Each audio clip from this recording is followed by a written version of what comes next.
Hello students. आज हम मिल रहे हैं एक ऐसी शख्सियत से जिनको आप मध्य प्रदेश शिक्षक वर्ग 2 इंग्लिश में रैंक 1 के नाम से जानते हैं।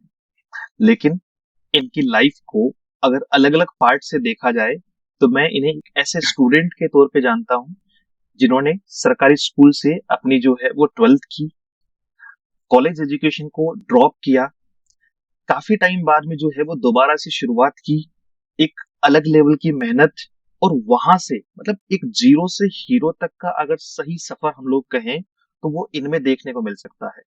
एक बहुत ही अच्छी बॉलीवुड में एक मूवी आई थी जो आपने देखा होगा कि कैसे एक जो है वो 12th फेल आईपीएस बनते हैं। सेम ऐसी ही कुछ सिमिलर सी कहानी आपको जो है वो संजय भाई की जो है वो जर्नी में देखने को मिलेगी।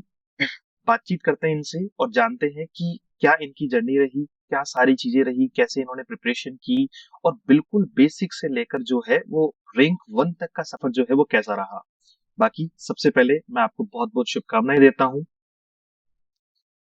आपके पेरेंट्स को, आपके जो है वो वेल विशर्स को भी मेरी तरफ से बहुत बहुत शुभकामनाएं हैं कि ये जो अचीवमेंट है, मैं लगातार देख रहा हूँ न्यूज़पेपर से लेकर हर जगह जो है वो आपका नाम बार बार जो है वो सम्मान के साथ में लिया जा रहा है। तो क्या ये जर्नी रही आपकी, कहाँ मतलब एक आम इंसान से, एक गांव का एक छोटा सा गांव देहात की एक छोटे से जगह से निकलकर यहाँ तक का जो सफर है उसमें क्या क्या चुनौतियां रही।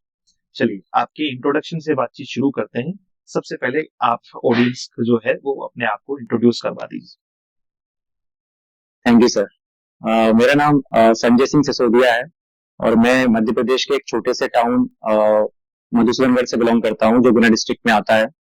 यहीं से मैंने मेरी जो प्राइमरी जो एजुकेशन होती है और इसके बाद 12th किया मैंने यहीं से सरकारी स्कूल से किया है। इसके बाद मैंने ड्रॉप आउट ले लिया क्योंकि मेरी फाइनेंशियल स्थिति इतनी खराब थी कि मुझे सर बीए और बीएससी नॉर्मल जो डिग्री होती है वो भी नहीं कर पा रहा था मैं। तो लगभग 3 साल का मैंने ड्रॉप लिया और फिर थोड़ी बहुत स्थिति सुधरी, मैंने कहीं पे काम करके अपना थोड़ा बहुत इनकम किया। तो उसके बाद फिर मैंने बीएससी भोज यूनिवर्सिटी से की। यहीं पे मैंने ग्रेजुएशन होने के बाद मैंने गेस्ट फैकल्टी को ज्वाइन कर लिया था, तो थोड़ी बहुत इनकम शुरू शुरू हो गई थी। तो वहीं से फिर मैंने अपने दोस्तों की मदद से और कुछ मैं भी जोड़ रहा था, तो ऐसे मैंने डीएलएड किया कंप्लीट। 2018 में एक एग्जाम आया था ग्रेड 2 का, साइंस से मैंने वो दिया। लेकिन वैकेंसी इतनी कम थी कि मेरा सिलेक्शन नहीं हो पाया। फिर मुझे समझ में आ गया था कि अब मेरा सिलेक्शन होना भी नहीं है। फिर कहीं ना कहीं ऐसा लगा कि मतलब डिसअपॉइंटमेंट फील हुआ। लेकिन एक दोस्त है मेरा अश्विन साहू, जिसका भी सिलेक्शन हुआ है सर इंग्लिश से। उसने और हम दोनों ने मिलकर बीए इंग्लिश से किया। सही टाइम पे सही डिसीजन ले लिया ये कह सकते हैं हम। और इसके कुछ ही दिन बाद नोटिफिकेशन आ गया, तो वो एक अच्छी अपॉर्चुनिटी थी सर। बहुत बढ़िया। मतलब काफी सारी चीजें। अच्छा, ड्रॉप को लेकर कुछ लोगों को लगता है कि ड्रॉप लेने का मतलब कि आपने पढ़ाई छोड़ दी थी बीच में, या फिर आपने जो है वो साथ साथ में कॉलेज किया था, ऐसा मतलब क्या सिनेरियो रहा था उसमें? नहीं सर, छोड़ ही दी थी ऑलमोस्ट। मतलब मैंने सोच ही लिया था कि अब मुझे पढ़ना ही नहीं है, क्योंकि फाइनेंशियली इतनी कमजोर थे कि कहीं ना पढ़ने लायक कुछ बचा ही नहीं था। क्योंकि कहीं ना कहीं खर्चा ही होता है कहीं भी जाते हैं तो। और मुझे लगा था कि नॉर्मल डिग्री करने से कोई सेंस भी नहीं है। तो मेरे दोस्त वगैरह इंजीनियरिंग वगैरह करने जा रहे थे, तो मुझे तो लगा कि अब क्या करेंगे, तो मैंने पढ़ाई छोड़ दी फिर। क्योंकि बच्चों के ना बहुत बार क्वेश्चन होते हैं कि सर मैं तो थोड़ा सा पीछे रह गया, लोगों ने मुझसे 1 महीने पहले शुरुआत कर दी, 2 महीने पहले शुरुआत कर दी, तो क्या मैं कवर अप कर पाऊंगा? तो मैं आपको देखते हुए तो ये कह सकता हूँ कि अगर 3 साल बाद में भी किसी बंदे ने दोबारा रीस्टार्ट किया है तो इससे जी बेहतर तो क्या हो सकता है, और वो भी एक ऐसे सब्जेक्ट के साथ में जिसमें गैप है। फिर आपने बीएससी किया पहले, करेक्ट? जी जी सर। और 2018 जो है वो साइंस से आपने सेकंड ग्रेड का एग्जाम दिया, दिया लेकिन था। कम पोस्ट होने की वजह से फिर आप उसमें मतलब जो है वो ज्यादा इंटरेस्ट नहीं दिखा पाए, और दोबारा जी फिर आपने और आपके दोस्त ने मिलके जो है वो बीए किया है। जी जी व्हाट अ जर्नी यार, मतलब कहाँ साइंस का पहले जो है वो सेगमेंट है, फिर आपने कम से कम, देखो एक तो सबसे मेन जो दिक्कत आज के स्टूडेंट में है ना, वो या तो उसके पास लैक ऑफ नॉलेज है, नॉलेज की कमी है कि प्रॉपर कैरियर गाइडेंस नहीं है, या वो जी कहीं ना कहीं एक ईगो में फंस जाता है। जैसे कई जी बार सर। होता है ना कि बच्चा इतना योग्य नहीं था, उसने 12th में साइंस ले ली, अब हम्म, उससे अगर कोई सलाह देता है कि भाई साइंस में तू नहीं कर पाएगा, तुझे आर्ट से कर लेना चाहिए, तो वो एक ईगो में रह जाता है कि ना, मैं तो साइंस से ही करूंगा। जी जी जी उस बात को कहीं ना कहीं हमें समझना चाहिए कि एक अगर हमने मान लीजिए किसी डिसीजन को कई बार लेने में गलती कर दी, तो उसको सुधारा भी जा सकता है। जैसे ये मुझे आपसे बहुत प्रॉपर मिला कि आपको जब लगा कि हाँ साइंस में नहीं बैठ पा रहा है, तो जी आपने दोबारा से मेहनत की और उसको जो है वो इंग्लिश से बीए कर लिया, और वो आपके जी लिए सर बेनिफिशियल भी रहा। जी वरना कई बार हम वहां रिजिड होके बैठ जाते हैं कि नहीं सर मेरा तो नहीं हो पा रहा, और अब मैं तो इसी के बेस पे हूँ, तो आगे क्या करूंगा और क्या नहीं। जी जी बहुत बढ़िया। तो आपने प्रीलिम्स की शुरुआत कैसे हुई, मतलब ये जो 2023 वाली भर्ती है अपनी, इसमें प्रीलिम्स की शुरुआत कैसे हुई, क्या कुछ पढ़ा, कैसे तैयारी हुई, वो थोड़ा बताओ तो। सर मेरा इंग्लिश सब्जेक्ट शुरू से मेरा इंटरेस्ट रहा है उसमें। और जैसे ही नोटिफिकेशन आया तो कहीं ना कहीं मैंने तैयारी कर दी थी स्टार्ट। और स्टार्ट क्या, मैं कोचिंग इंस्टीट्यूट चलाता हूँ, तो फिर मुझे कहीं ना उससे हेल्प मिलती थी। और प्री में तो मैंने इतनी मेहनत तो नहीं की। प्री में मैंने यूट्यूब से पढ़ाई की, और ज्यादातर जितनी भी यूट्यूब क्लासेस हैं वही मैंने ज्वाइन की। वहाँ पे पेडागोजी मुझे ज्यादा टफ लगता था पढ़ने में, तो एक हिमांशी मैम करके हैं, हिमांशी सिंह करके, तो मैंने वहां से पेडागोजी को पढ़ा और वहां से मुझे बहुत हेल्प मिली। This is really great to इसके हियर। बाद जी जी इसके बाद मुझे एक महीने का मैंने एक कोर्स भी लिया था, लेकिन वहां से उतना ज्यादा पढ़ा नहीं मैं। तो ज्यादातर मैंने जो भी कंज्यूम किया वो यूट्यूब से किया, और रिसेंट बुक थी उसको पढ़ा मैंने। ओके, जी। परफेक्ट। ये आपकी प्रीलिम्स की स्ट्रेटेजी रही, और प्रीलिम्स में कितने मार्क्स बनाए आपने? प्रीलिम्स में सर मेरे 100 मार्क्स थे। और इससे ही मुझे जी उससे ही मुझे कहीं ना कहीं कॉन्फिडेंस मिला कि अब मैं कुछ कर सकता हूँ। क्योंकि पहले उतने ही आ रहे थे, मतलब 90 तक ही आ पाते थे, 90 95 तक, तो उतना ज्यादा कॉन्फिडेंस बूस्ट नहीं हो पाता था। और जब मैंने देखा कि नॉर्मली आ नहीं पा रहे हैं ज्यादा नंबर इंग्लिश में लोगों के, और मेरे 100 मार्क्स आए, तो कहीं ना कहीं मुझे बूस्ट मिला सर वो। हाँ, बहुत सारे बच्चे थे।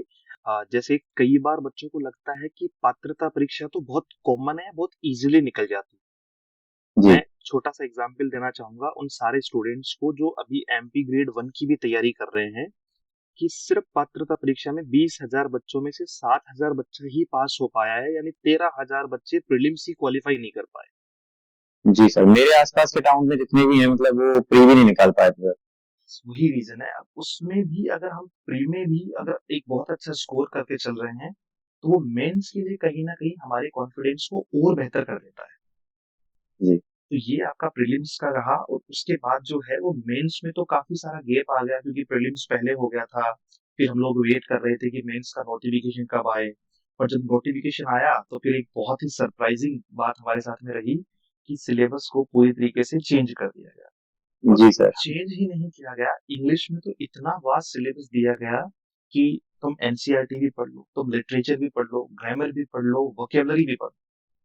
हाँ सर। और काफी सारे चैप्टर, जैसे एनसीईआरटी में भी तकरीबन 40 प्लस चैप्टर जो थे, बहुत कम टाइम इसके लिए मिला था हम लोगों को। पहले की जो एग्जाम थी वो आपकी 20 मार्च को डिसाइडेड थी। जी जी जी तो क्या मतलब जो है वो जैसे ही मेंस आया, क्योंकि बहुत सारे बच्चे उस लेवल की तैयारी कर ही नहीं रहे थे, और खास तौर से अगर मैं कहूँ तो ग्रामर तो फिर भी पढ़ रहे थे, लिटरेचर या एनसीईआरटी पे बिल्कुल भी बच्चे का ध्यान नहीं था। है ही नहीं, वो सिलेबस में नहीं था, तो किसी को पता भी नहीं था क्या आएगा। तो क्या रिएक्शन रहा सिलेबस देखने के बाद में, क्योंकि कई बार बच्चा सिलेबस देख के भी अपने आप को अंडर कॉन्फिडेंट फील कर लेता है। जी जी सर, मैंने प्री देने के बाद मैंने डिसाइड कर लिया था कि अब मुझे रोज थोड़ा थोड़ा थोड़ा थोड़ा पढ़ना है सर। जब तक कि नोटिफिकेशन नहीं जाता तब तक मैं छोड़ूंगा नहीं पढ़ाई। कंसिस्टेंसी रही मेरी, ये एक सक्सेस का राज भी कह सकते हैं। मैंने वोकेब वोकेब मेरा बहुत वीक वीक दिखा मुझे प्री में, तो मैंने सबसे पहले वोकेब के लिए तैयारी शुरू की। मैंने एक बुक खरीदी, जो ब्लैक बुक करके आती है, एसएससी के लिए ज्यादा इंपॉर्टेंट है वो। अच्छी। जी, तो उसको पढ़ा मैंने धीरे धीरे थोड़ा थोड़ा करके। और फिर मैंने एक रानी मैम पढ़ाती हैं एसएससी, तो उनसे मैंने वोकेब का एक छोटा सा एक कोर्स था उनका, सिर्फ वोकेब का ही था, तो वो भी लिया मैंने। और ग्रामर मेरी यहाँ पे कोचिंग से चली रही थी, पढ़ाता हूँ बच्चों को, तो कहीं ना कहीं उससे प्रैक्टिस चल रही थी। तो मुझे बहुत कॉन्फिडेंस आ गया था कि मैं हाँ 70% कंप्लीट कर चुका हूँ, और जैसे ही सिलेबस आएगा तो 30% और आएगा वो मैं कर लूंगा। लेकिन जिस दिन सिलेबस देखा, उस दिन मुझे पता चला कि वो 70% नहीं था, वो सिर्फ 30% था, और 70% मुझे अब कंप्लीट करना है। और उसी टाइम जो जो हुआ सर वो बहुत बुरा हुआ मेरे साथ। मेरे एक खास दोस्त की डेथ हो गई सर उसी टाइम एक्सीडेंट में। तो मैं वहां से उभर भी नहीं पा रहा था, इतने में मेरे पापा जी को पैरालिसिस अटैक आ गया। तो वहां भी लगभग मुझे बहुत परेशानी हुई। इसके बाद चाचा जी की भी डेथ हो गई सर कुछ दिनों बाद। तो बहुत कुछ उस समय रहा सर। लेकिन मुझे बस ये मैंने सोच रखा था कि मुझे जब भी समय मिलेगा मैं पढ़ता ही रहूंगा, मुझे छोड़ना नहीं। तो वो मैं कंसिस्टेंट रहा तो उसका बेनिफिट मिला सर। इतनी सारी चीजें लाइफ में एक साथ हो जाना, कुछ अपनों को खो देना, ये तो मतलब मेंटली भी आदमी काफी परेशान हो जाता है, प्रेशराइज हो जाता है। जी।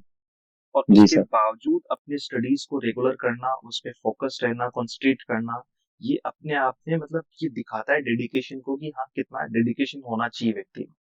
क्योंकि देखिए, जीवन है तो विपरीत परिस्थितियां होना बहुत कॉमन है, सबके साथ है जी। प्रॉब्लम्स। मतलब कोई ऐसा नहीं होता है कि आपके साथ स्पेसिफिक होगी या मेरे साथ। हर एक व्यक्ति के जीवन में प्रॉब्लम कॉमन है। ये इस वर्ड को आप जी सर। डिक्शनरी में रखो अपने। बिल्कुल सर। लेकिन कई बार सिचुएशन जैसे आपने मुझे बताया, तो ये डेफिनेटली बहुत ही मेंटल प्रेशर वाली सिचुएशन है। उसके बावजूद आपने बहुत कम टाइम में मेंस को प्रिपेयर किया। सर मेंस में प्रिपेयर करने में आपका बहुत बड़ा योगदान है सर। क्योंकि कहीं ना कहीं जो कॉन्फिडेंस लो लो हो चुका था। मैंने 3-4 कोर्स परचेज किए। अच्छा पढ़ाते हैं वो लोग भी, ऐसा मैं कहूंगा नहीं कि वो बुरा पढ़ाते हैं, उनके यहाँ भी सक्सेस होते हैं बच्चे।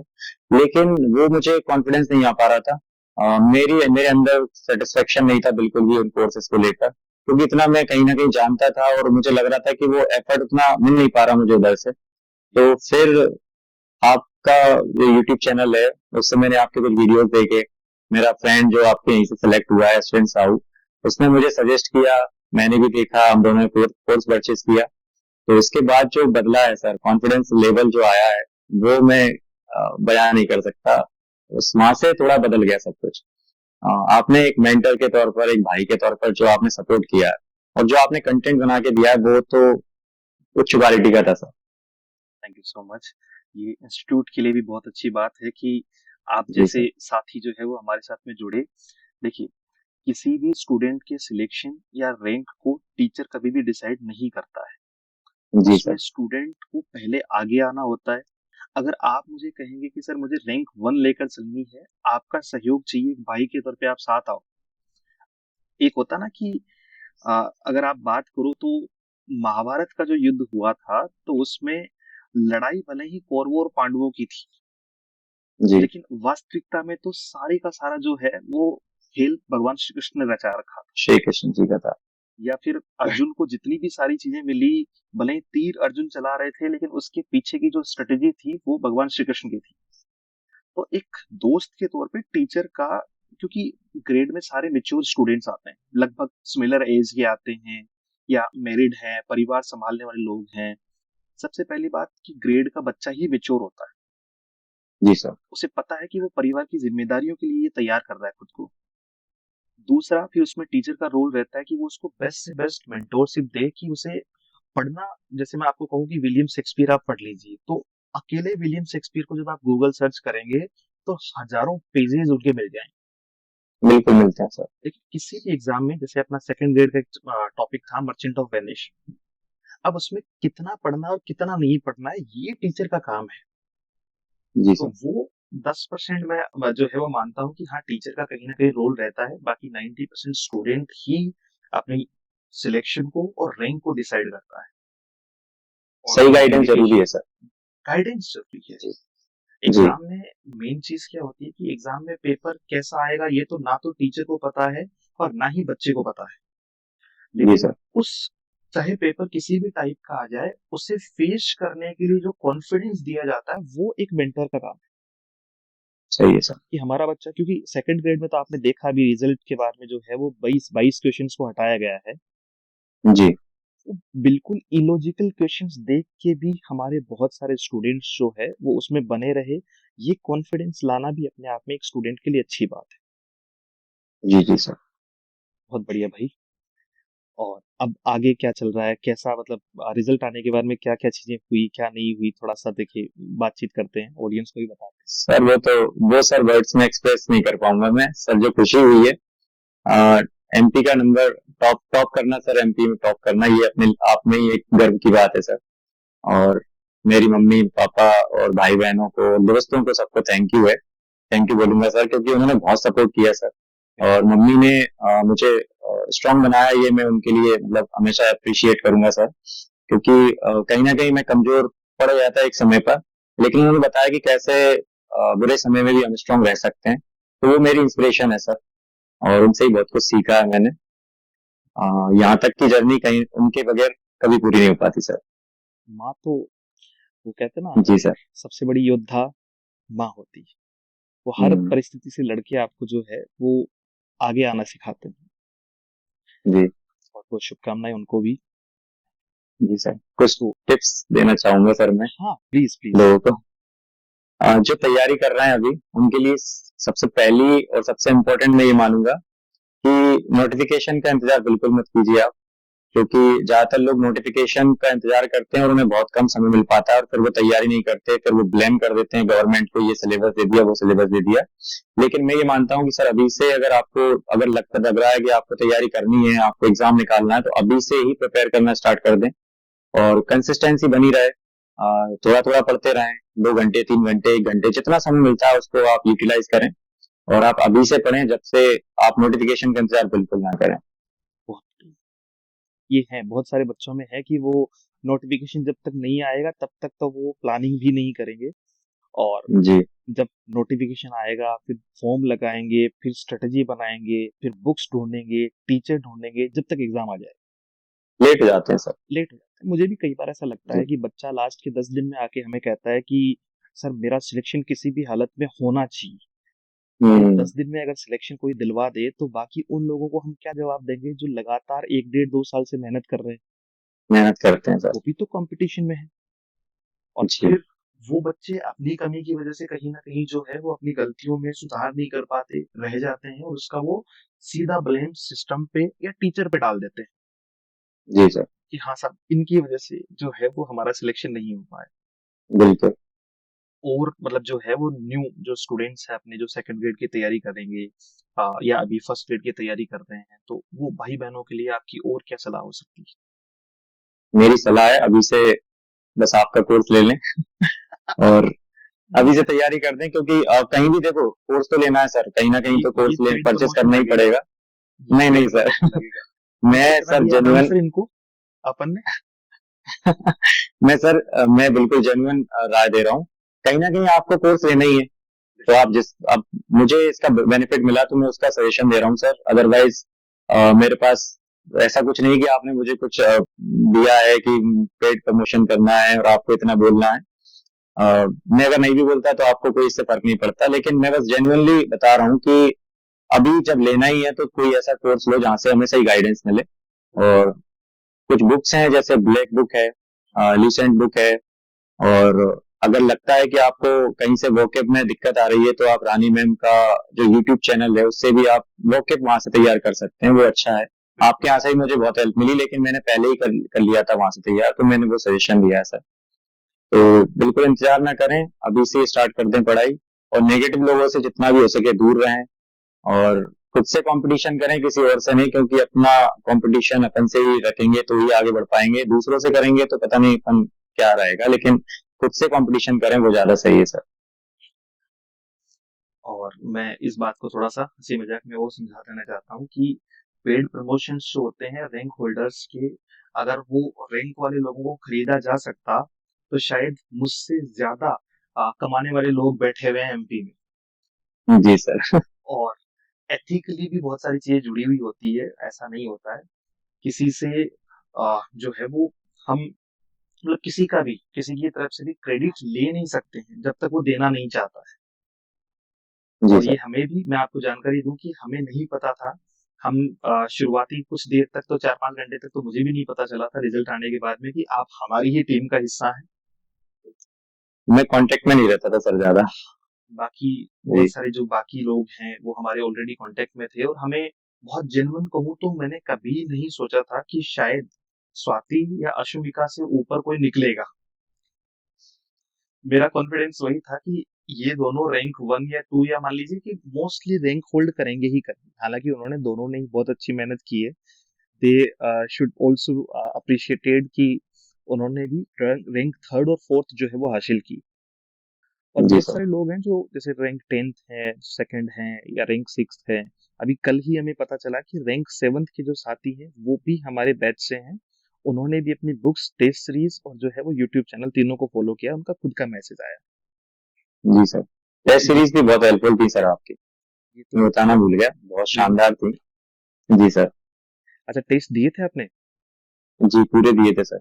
और नहीं। मैं टेस्ट में देखता था, टेस्ट में मुझे थोड़े 95 94 तक भी रहता था, तो भी मेरे से 4 5 लोग आगे ही रहते थे, तो मुझे लगता था कि कितनी तैयारी करनी पड़ेगी और कि इनसे आगे निकलूं मैं, तो फिर मैं और भी तैयारी करता था। So nice of this. अब आगे का क्या प्लान है, अगर आप बच्चों से बताना चाहो? मैं तो रिकमेंड करूंगा स्पेशली कि एक अच्छा यूट्यूब चैनल तैयार करो आप। और बिल्कुल बच्चों से सर। भी कहूंगा कि आप संजय सिंह के नाम से जो है वो यूट्यूब चैनल को भी देखें, उनको सपोर्ट करें। ये कुछ टिप्स एंड ट्रिक्स आपको शेयर करेंगे, क्योंकि देखिए जिन्होंने हासिल किया है वो बाईपास नहीं होके आया है। किसी ने खरीदी नहीं है सीट। यहाँ तक आने के लिए अच्छी मेहनत और अच्छी स्ट्रेटेजी की आवश्यकता पड़ती है। तो एक जी मेंटोर के सर। तौर पे आप बच्चों को गाइड करते रहें, आगे भी बहुत अच्छा रहेगा, ये उनके लिए हेल्पफुल रहेगा। बिल्कुल सर, अब मैं स्टार्ट करूंगा सब चैनल, आपने बोला है तो अब मैं बिल्कुल करूंगा। और बिल्कुल। सबको कैसे कैसे तैयारी करनी है, प्री में कैसे तैयारी करनी है, कहाँ कहाँ से कर सकते हैं, अगर आपको इश्यू है तो आप फ्री में कैसे कर सकते हैं, और जो भी है मतलब मैं हर तरीके से सर सपोर्ट करूंगा सभी को, और गाइडेंस मेरी तरफ से जितना हो सकेगा वो मैं दूंगा सर। और हम भी अपनी टीम को कहेंगे कि जो पेड बैचेस के स्टूडेंट संजय सिंह की तरफ से आते हैं, भाई की तरफ से आते हैं, रैंक फर्स्ट की तरफ से आते हैं, तो उनको कुछ स्पेशल ट्रीट किया जाए। नहीं सर, आप तो सभी को इक्वली ट्रीट करते हैं और सर। मैं हमेशा से ऐसा ही रहा हूँ कि देखिए हमारे यहाँ पे बिल्कुल भी ऐसा नहीं है। जैसे मैंने कुछ स्टूडेंट्स के कमेंट पढ़े किसी चीज को लेकर, किसी मतलब पर्टिकुलर इंस्टीट्यूट की बात तो नहीं करूंगा, लेकिन बच्चे कई बार कहते हैं कि हाँ सर, गर्ल्स को स्पेशल ट्रीट किया जाता है या बॉयज को उतनी तवज्जो नहीं दी जाती। हमारी प्रायोरिटी जेंडर स्पेसिफिकेशन है ही नहीं। आप जी सर। मेहनत करो, आप भी हमारे लिए उतने ही बेहतर हो जितनी कोई गर्ल कैंडिडेट है। जी सब इक्वल हैं। अगर वो चाहते हैं कि उनको सपोर्ट मिले तो मिलेगा, आप चाहते हैं कि आपको सपोर्ट, हमें मेहनती लोग चाहिए। हमें वो ऑडियंस ही नहीं चाहिए जो टाइम पास के लिए आती है, चिट चैट करने के लिए आती है। हम बहुत स्पष्ट है इस मामले में। अभी भी हमने फर्स्ट ग्रेड में बैच शुरू होने के बाद में एक आध बच्चों को सिर्फ इसलिए फ्री कर दिया कि उन्होंने अपने ही ग्रुप में से जो है वो बाकी गर्ल्स को मैसेज किए, जी जी। जो एथिकली गलत है। सही है सर। हमें ऐसा स्टूडेंट ही नहीं चाहिए। क्या करेंगे हम उस पैसे का लेकर? 2 4 5 हजार रुपए के लिए ऐसी ऑडियंस को भर लेना जिनका ना खुद का अस्तित्व है और ना ही दूसरों की रेस्पेक्ट है उनके लिए, तो वो किसी काम की नहीं। हमें चाहिए बढ़िया जी जेन्युइन सर। ऑडियंस जिसके लिए हम मेहनत करें, जो हमारे साथ मेहनत करें और मिल के सिलेक्शन निकालें। एट द जी एंड सर। हमें चाहिए क्या? सिलेक्शन, नौकरी, रिजल्ट। रिजल्ट जी। चाहिए तो। हम्म। चलिए भाई, बहुत अच्छा लगा मुझे आपसे बात करके। और उम्मीद करता हूँ आगे भी आप संस्थान के साथ में ऐसे ही इसी प्रेम भाव से जो है वो जुड़े रहेंगे। जी और सर, अभी थैंक यू। सेट का क्या प्लान है? सेट आ गया है अब, बिल्कुल सर, उसी प्रोफेसर के की। बारे में आपसे मैं बात करूंगा, और उसकी प्लानिंग भी चल रही है सर, अब वही करना है। आगे बढ़ते जाओ, मतलब रुकना नहीं, यहाँ नहीं रुकना है। क्योंकि हम नहीं यहाँ रुकेंगे रुक सर। गए ना तो कई बार लोगों को ऐसा लगता है कि ये तो तुक्का था। तुक्का था सर। यहाँ नहीं रुकना है, उनको हमेशा से ये बताते रहना है, उनको ये लगना चाहिए कि ये तुक्का नहीं था, ये मेहनत थी, एक अच्छी स्ट्रेटजी थी। और एक टाइम पे जाके बच्चा इतनी मेहनत कर लेता है कि वो जिस एग्जाम में बैठेगा ना उसी में उसका सिलेक्शन हो जाएगा। जी सर। तो चलिए, उम्मीद करते हैं कि आप जल्दी ही फर्स्ट ग्रेड और उसके बाद में असिस्टेंट प्रोफेसर बन के दोबारा से इसी चैनल पर बहुत जल्दी जो है वो लोगों के साथ में मीटअप कर रहे हों। बहुत जल्दी sir. Thank you so much for giving your precious time to the institution. और बाकी मिलते हैं। Thank you so much.